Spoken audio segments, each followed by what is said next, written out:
wow, I don't have, I don't know, Aries in my chart, but wait a minute, we're in Aries season. Do I get to borrow some of that magic for this time? And yeah, you sure Exactly. do. Like tomorrow is the start of Exactly. Scorpio season. The veil is thinning, not just for me, but for everybody. It's like, welcome to my world. Exactly. Exactly. And so, yeah. And so these gifts that we have, it's like we have them in our physical body, but we also have access, even just interacting with one another. So it's like as we come into groups, right, we have access to some of these superpowers that we might not personally have on a regular basis. But when we come together, it's kind of this beautiful complement of all of our gifts. And so that's what I love that. I just love that. And when we can really lean into each other, magic can happen, real magic. Right. And Hmm. that's the whole point of podcasting.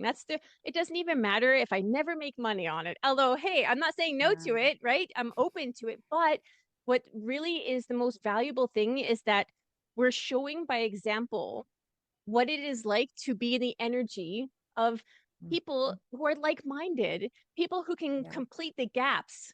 Like I know for sure in my chart where I have islands and I need people to bridge it for me. Chart where I have islands and I need people to bridge it for me. Totally. Absolutely. Absolutely. Yeah, Nice. we all have those gaps. Um, and some of them more so than other, like you said, islands. Some people have like whole islands there and they're not connected. And when we come into community, all of a sudden we feel more complete. And so that actually is a thing. I mean, I know that we're meant to feel complete within ourselves. And the yes, and there can be a tendency if we have certain aspects of our chart that are there are islands, then there is going to be the sense of, oh, but I do feel much more of me in community or with others. And these are other people that bridge those gaps. And so again, not making us wrong, not that we can't be independent. I think the true magic in life is kind of we have independence, which I tend to work with very independent women that I can do it. I can climb the mountains by myself. Why? It's because I've been that woman. And now I realize it took 28 people to get me to the top. And then we have like the other end of like codependency, which isn't healthy.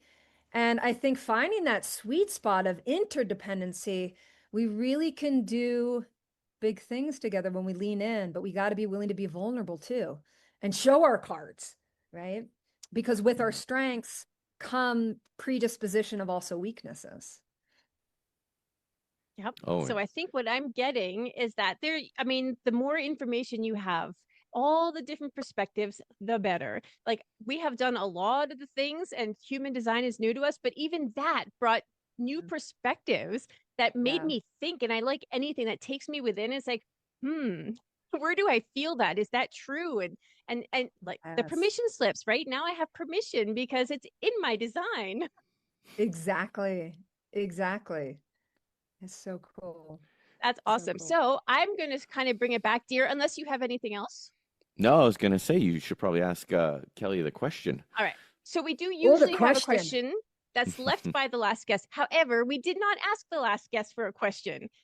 So I sat and did a little meditation before you came on, and I thought, Okay. okay, I want to know what I should lean into, what's coming through. And it was, I mean, you must have them where you live, but the elk energy was coming through in the form of medicine. So, what does Oh, that mean to you? If you can feel into elk medicine, yeah. what would that feel like? Yeah, elk medicine. It's funny that you say that because it is.